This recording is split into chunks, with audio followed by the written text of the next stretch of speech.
Je vais commencer par celle-là. C'est quoi? Est-ce qu'elle est efficace? Oui. Comment? Une fois ouvert.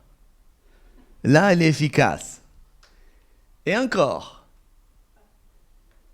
il faut que la parole rentre en nous et ensuite, on soit en accord avec elle.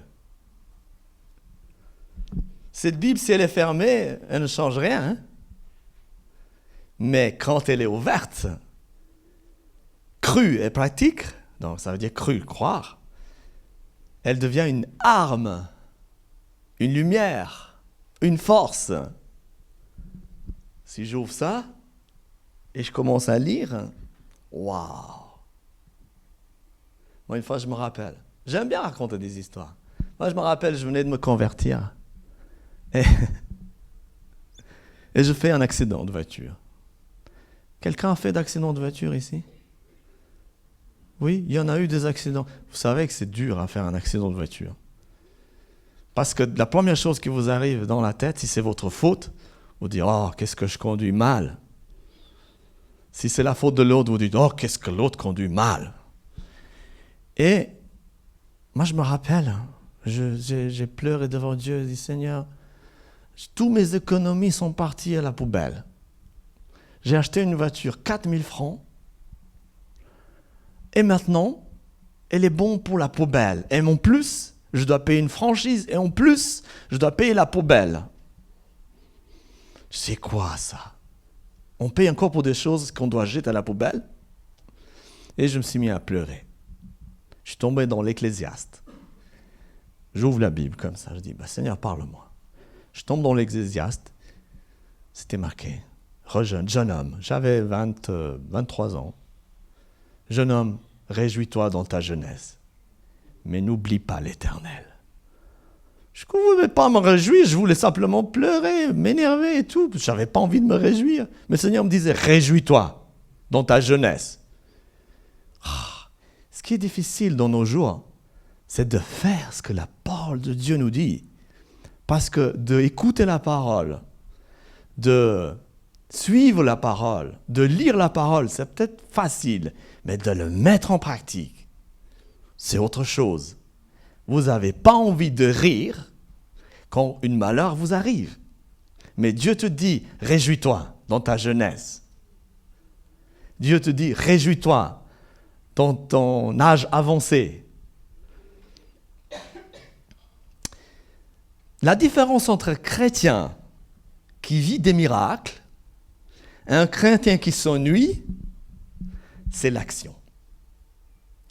Appliquer la parole, et qu'est-ce qui se passe? Le ciel s'ouvre. La parole est vivante et efficace. Vous êtes d'accord avec moi? Parce que dans Hébreux 4, 12, il est dit, « Car la parole de Dieu est vivante et efficace, plus tranchante qu'une épée quelconque à deux tranchants, pénétrant jusqu'à partager âme, esprit, jointure et moelle, elle juge les sentiments du pensée et les pensées du cœur. » Vous savez, j'ai été musulman avant, certains d'entre vous, ils savent. Et je commence à lire la Bible depuis le début. On commence toujours à lire. Maintenant, quand un nouveau converti, il se convertit, moi je dis non, surtout pas, commence pas depuis le début. Tu commences à lire l'évangile de Jean d'abord. Parce que si tu commences à lire depuis le début, tu vas arriver à Deutéronome, tu vas arriver à Lévitique, et là tu vas rien comprendre, et tu vas arrêter de lire la Bible. Et c'est ce qui m'est arrivé à moi. Donc j'ai commencé à lire la Bible, et je suis arrivé à un endroit où c'était marqué dans Exode, je ne me rappelle plus exactement, qu'on ne devait pas manger du porc. Je dis, mais ces chrétiens, ils font quoi? Ils ne lisent pas la Bible? Et j'ai commencé à dire à des chrétiens, mais vous ne lisez pas la Bible? Dans la Bible, c'est marqué, il ne faut pas manger du porc. C'est quoi ce bint? Et en lisant la Bible jusqu'au bout, au port de Jaffa, l'apôtre Pierre reçoit une nappe. Et le Seigneur lui dit, Pierre, mange. Tue et mange. Il y avait des animaux impurs. Ça a changé ma perspective. Ce qui a changé notre vie, c'est Jésus-Christ. Alléluia. C'est pour ça que la parole de Dieu nous change. Elle est comme une épée. Elle coupe ce qui dépasse. Et souvent, ce qui dépasse, vous savez ce qui dépasse parfois, c'est que des fois, on est fâché. Et le Seigneur, il dit, non, réjouis-toi, mon ami. Il vient avec un couteau, et tu cliques. Il taille, que la haie soit bien taillée. L'autre jour, il y a un frère qui a taillé une haie, il m'a montré, waouh, magnifique. Des fois, on a besoin d'être taillé par le Seigneur. Il a dit, je suis le cep, et vous êtes les sarments. Et qui va être coupé? Ce n'est pas le cep, c'est le serment, c'est nous. Clac. Et on n'aime pas du tout ça. Mais vous savez, un enfant, quand il naît, si on ne coupe pas, il ne peut pas vivre. On doit couper le cordon ombilical. Tac. On n'aime pas que le Seigneur coupe des choses dans notre vie.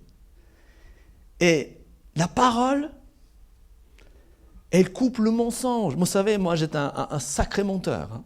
L'église le savent. Maintenant, je ne suis plus menteur. Elle sépare la peur de la foi. Elle guérit, elle libère.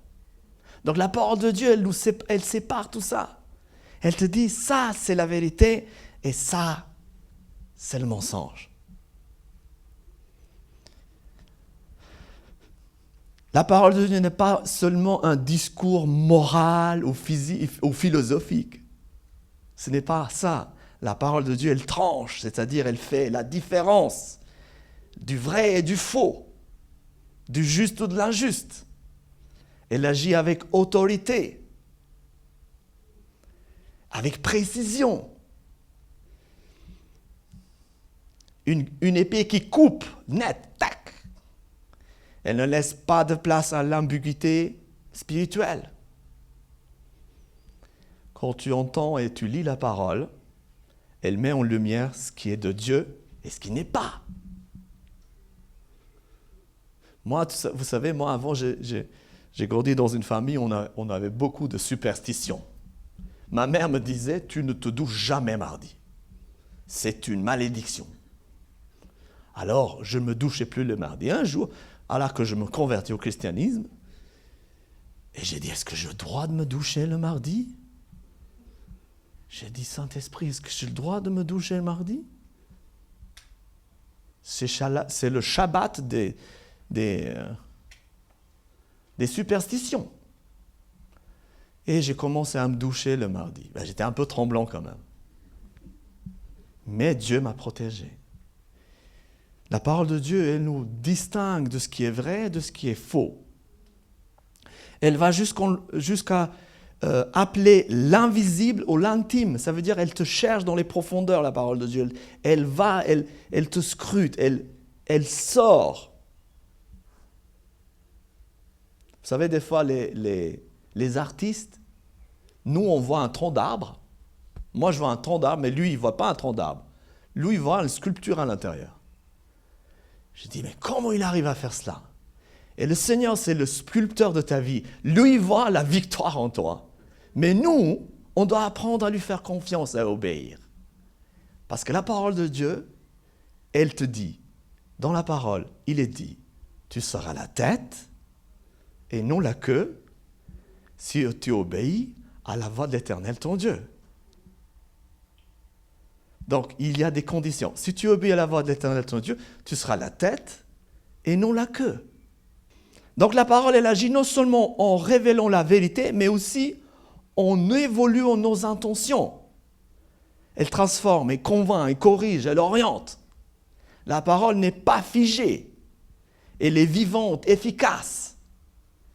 Elle agit toujours dans le but de nous rapprocher de Jésus. Nous purifier, nous amener à marcher dans la vérité. Quand tu laisses la parole de Dieu entrer dans ton cœur, elle opère un travail intérieur profond. Elle n'est pas là pour flatter, mais pour libérer. Elle est comme un chirurgien divin. Vous avez voyez un chirurgien du vin. Lui, il regarde une photo qu'il fait avec... il dit, ah, faut qu'on corrige votre os là. Il dépasse un peu.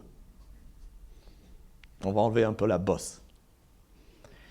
Elle coupe pour guérir, elle pénètre pour restaurer, elle juge pour sauver. Voilà ce que la parole fait. Est-ce que quelqu'un a une douleur maintenant? Quelque part. Si vous avez une douleur, priez pour vous. On va mettre en pratique la parole de Dieu. Parce que la parole de Dieu, il est dit, tout ce que vous demandez dans la prière, croyez que vous avez reçu, et vous verrez s'accomplir. C'est la parole de Dieu qui vous guérit. Si vous avez une douleur quelque part, je vais prier pour toi. Je prie pour mon frère, ma sœur qui a une douleur. Mettez votre main là, où vous avez une douleur. Au nom de Jésus, sois guéri, restauré. Au nom de Jésus, sois en bonne santé. Douleur disparaît entièrement. Elle ne vient plus jamais. Ce n'était pas moi, c'est la parole de Dieu. Est-ce qu'il suffit d'écouter la parole ou bien il faut pratiquer la parole? Vous savez, pour un musulman comme moi qui était converti, manger du porc, c'était un défi. La Bible dit, mange tout ce qui est mangeable. D'accord. Je commençais à manger du porc. J'ai mis en pratique la parole.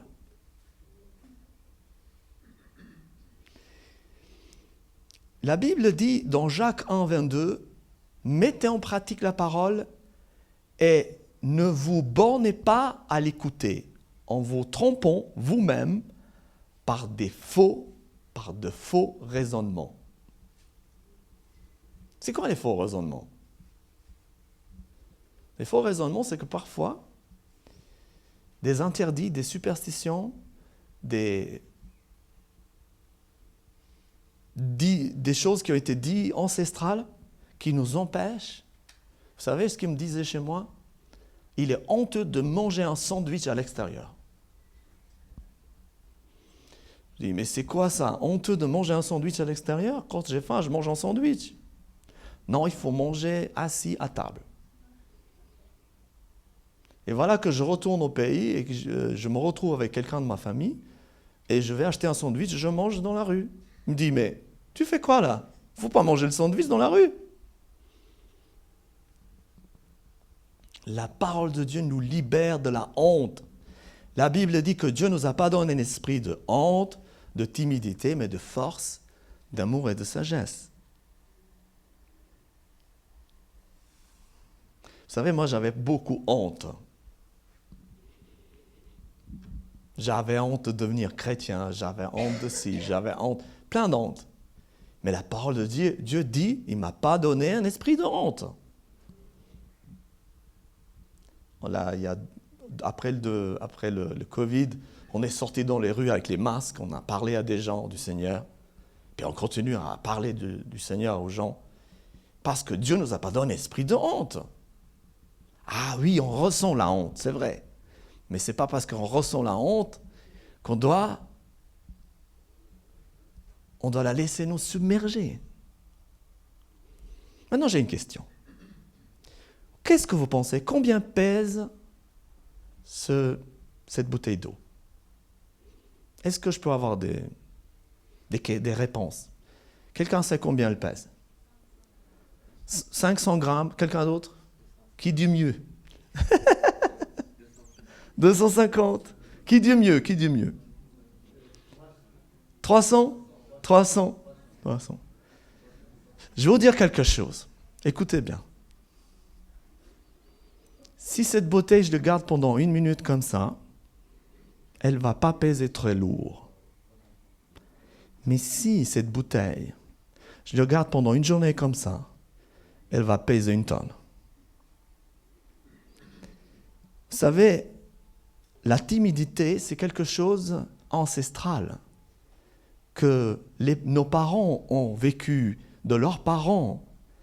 fais pas ci, fais pas ça, fais pas ci, fais ça. Mais la timidité, pour des bonnes choses, c'est une bonne chose. Mais la timidité, pour nous empêcher de marcher avec Dieu, cela est vraiment dommage. C'est comme cette bouteille que vous le gardez pendant 1 minute, ça va. On peut être timide pendant 1 minute, ça va, c'est pas grave. Mais si vous êtes timide toute votre vie, ça devient lourd et votre bras est paralysé. Est-ce que ça vous est arrivé d'avoir des fourmis dans les bras ou dans les pieds parce que vous êtes resté trop longtemps dans une position? C'est exactement ce qui fait la paralysie, qui fait la timidité, la peur, la honte, etc. Je ne sais pas pourquoi je parle de ça. Mais on revient à nos moutons. Ta foi n'est vivante ta foi est vivante uniquement quand elle bouge. La foi en action produit des résultats visibles. On va lire dans Marc 16, versets 17 à 18. Ça, c'est pour nous. Est-ce qu'il y a des chrétiens ici? Est-ce qu'il y a des gens qui croient en Jésus ici? Est-ce qu'il y a des gens qui aiment Jésus ici? Vous savez, est-ce que c'est la différence entre un disciple et un chrétien? Vous savez ce que c'est?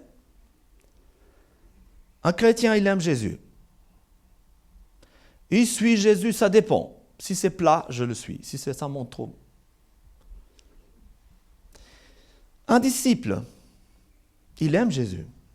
Il suit Jésus et il obéit à Jésus. Voilà ce que c'est un disciple. Et si tu es un disciple, nous formons des disciples dans cette église. Si tu penses que tu n'es pas encore un disciple, nous formons des disciples dans cette église.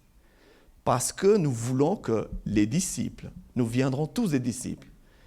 Le disciple suit Jésus, aime Jésus et obéit à Jésus.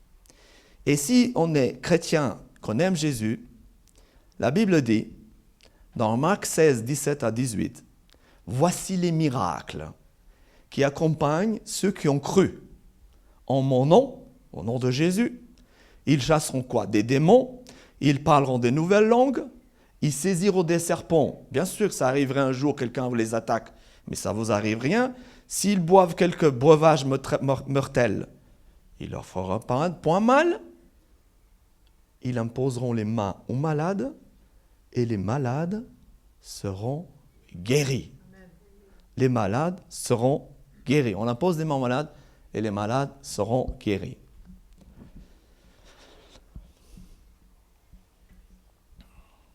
Est-ce qu'il y a toujours quelqu'un qui a une douleur? Quelque part. Ne soyez pas timide, car Dieu ne nous a pas donné l'esprit de timidité, de force et d'amour. Et on est ici pour vous aimer. On vous aime. Donc s'il y a quelqu'un qui a une douleur quelque part, je vais demander à Joanne d'aller imposer les mains sur cette personne pour que cette douleur cesse son activité. Oui? Super, on n'a pas de douleur. Merci Seigneur. Gloire à Dieu. Acte 3, verset 6. Acte 3, verset 6. Alors Pierre lui dit, « Je n'ai ni argent ni or, mais ce que j'ai, je te donne. Au nom de Jésus-Christ de Nazareth, lève-toi et marche. »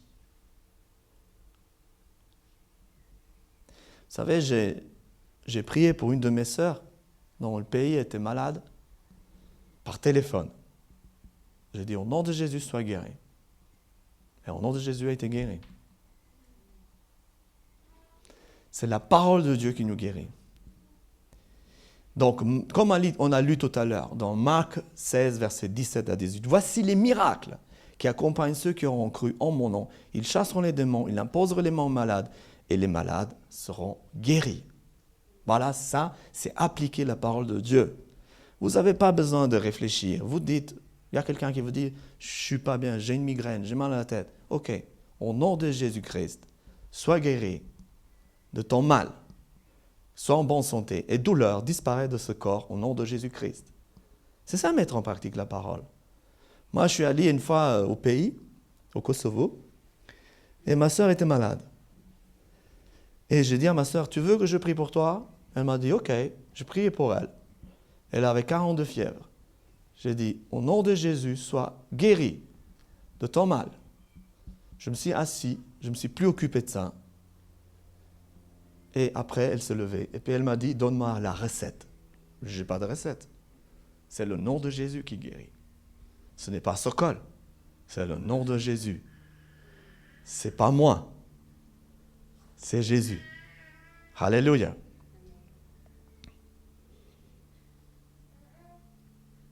Êtes-vous d'accord avec ça? Alors, mon objectif ce matin, c'est de vous dire que vous avez la puissance de Jésus dans vos mains. Mettez-le en pratique. Priez pour la guérison et ne vous en occupez pas. Priez pour la personne et abandonnez et oubliez. Chaque fois que je me suis occupé, est-ce qu'elle va être guérie? Je ne sais pas, peut-être. Non. Ça, ce n'est pas votre problème. Notre travail, c'est de prier pour la personne, au nom de Jésus, soit guérie. Le reste, on ne s'en occupe plus. Ça, c'est son affaire. Jean 14, versets 13 à 14. Ah, ça, cette parole, j'aime beaucoup. Et tout ce que vous demanderez en mon nom, je le ferai, afin que le Père soit glorifié dans le Fils. Si vous demandez quelque chose en mon nom, je le ferai.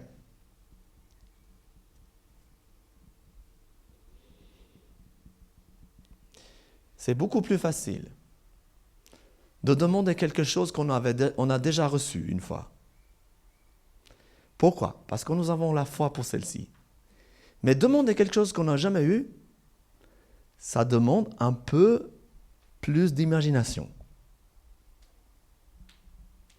Je me souviens, au début de ma conversion, j'ai dit, Seigneur, je veux une femme. Je pourrais en trouver une à Lausanne, pas de problème, mais je ne veux pas une comme ça. Je veux une femme que c'est toi qui me le donnes. Ok. Et un jour, il y a eu mon épouse. C'était simple. Pourquoi j'ai cru à cela? Parce que j'ai cru que, et ça c'est cette chose qui arrive couramment dans notre société. Des gens qui se marient, ça arrive tout le temps, c'est facile. Mais maintenant, si je veux demander quelque chose de plus compliqué, je veux devenir pilote d'avion, ça demande une foi beaucoup plus forte et beaucoup plus de travail. Dans Psaume 1, versets 1 à 3, « Heureux l'homme qui ne marche pas selon le conseil des méchants. » Est-ce que vous pensez qu'il y a des gens qui nous conseillent mal? Oui. Quand j'ai appelé ma famille pour leur dire je vais bientôt me marier avec une Suissesse, ils m'ont dit, mais tu es complètement cinglé. Tu vas pas te marier avec une Suissesse. Mon père, il m'a dit, mais toi, t'as perdu la tête. Et nous alors? Mais je ne suis pas marié avec vous, papa et maman. Maintenant, je suis un oiseau libre. Ils ne comprenaient pas. Mais nous, on veut te trouver une fille dans le pays. Oui, mais non. Je ne veux pas une fille dans le pays. Je veux une fille que Dieu me donne. Est-ce qu'il y a des gens qui nous conseillent? C'est parce qu'ils sont méchants des fois. Nos parents ne sont pas des gens méchants, mais ils nous conseillent pas bien.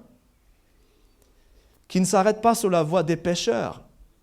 Et qui ne s'assied pas sur la compagnie des moqueurs, qui trouve son plaisir dans la loi de l'Éternel et qui médite jour et nuit. C'est quoi méditer? Méditer, c'est se familiariser avec. Certains parmi vous, je vous connais très bien. Et quand on se voit, on est familiarisé. Avec certains, on mange des repas ensemble. Avec certains, on se voit plus souvent. Et ça fait tellement plaisir parce qu'on est devenu une famille. Et l'Église doit être une famille. Et dans une famille, il y a aussi des problèmes. Et quand il y a des problèmes, on fait quoi? On trouve des solutions. Et la solution, c'est qui? C'est Jésus-Christ. Alors, qu'est-ce qui se passe quelqu'un qui obéit à la parole de Dieu, il est comme un arbre planté près de courants d'eau, qui donne son fruit en sa saison, et dont le feuillage ne se flétrit point. Tout ce qu'il fait lui réussit. Waouh! Est-ce qu'on réussit vraiment tout ce qu'on fait dans notre vie? Ah, c'est une bonne question. Dans Matthieu 7, versets 24 à 25. C'est pourquoi quiconque, il y a quelqu'un ici? Quiconque entend ces paroles que je dis, que Jésus dit, et les met en pratique, sera semblable à un homme prudent qui a bâti sa maison sur le roc. Vous connaissez l'histoire de la cigale et la fourmi? La cigale, elle mettait en pratique ses émotions. Tandis que la fourmi, elle mettait en pratique sa dureté de travailler. La pluie est tombée, les torrents sont venus, les vents ont soufflé et se sont jetés contre cette maison. Elle n'est point tombée parce qu'elle était fondée sur le roc. Qu'est-ce que c'est de fonder sa maison sur le roc? Convaincre notre âme que ce que la parole dit est la vérité. Parfois, on a l'impression, dans des temps difficiles, que la parole n'est plus la vérité. Mais convaincre notre âme, c'est répéter. Méditer, c'est répéter sans cesse la parole de Dieu pour qu'elle devienne une habitude. Vous savez, quand on a une pensée, je dis ça souvent, une pensée, ça génère une émotion. Mais une pensée répétée génère une habitude. Et une habitude répétée génère un paradigme. Et un paradigme répété génère une forteresse. C'est pour cela qu'on répète toujours les mêmes choses. Moi, je répète toujours quelque chose. Jésus vous aime. Ça, c'est sûr. Jésus vous aime. Sa parole vous bénit. Ça, c'est sûr. Tu seras la tête et non la queue si tu obéis à la voix de l'Éternel ton Dieu. Je répète ça, c'est en moi. Je me lève le matin, je peux les réciter. Je les récite tous les jours. Pourquoi? Parce que la répétition, c'est le moteur de l'apprentissage. Quand on est enfant, comme le bébé, là, il va commencer à marcher. Il va tomber, certes, mais il va continuer à marcher. Tous les jours, tous les jours. Moi, je me rappelle, à nos enfants, on disait « touchez pas la télécommande ». Ils aimaient bien toucher la télécommande, mais on leur a dit sans cesse de « touche pas la télécommande » jusqu'un jour, ils ne touchent plus la télécommande. La répétition, c'est le moteur de l'apprentissage. Vous allez peut-être me dire « oui, mais maintenant, moi, je suis âgé. Est-ce que je dois répéter encore ?» Bien sûr. Si tu répètes que Dieu t'aime pendant 30 jours, tu vas finir par croire que Dieu t'aime. Oui. Tu dis tous les jours, tu dis Dieu m'aime. Oh, merci Seigneur. Dieu m'aime, Dieu m'aime. Pendant 30 jours, tu répètes ça. Tu vas finir par croire que Dieu t'aime. Ton âme va être d'accord avec toi.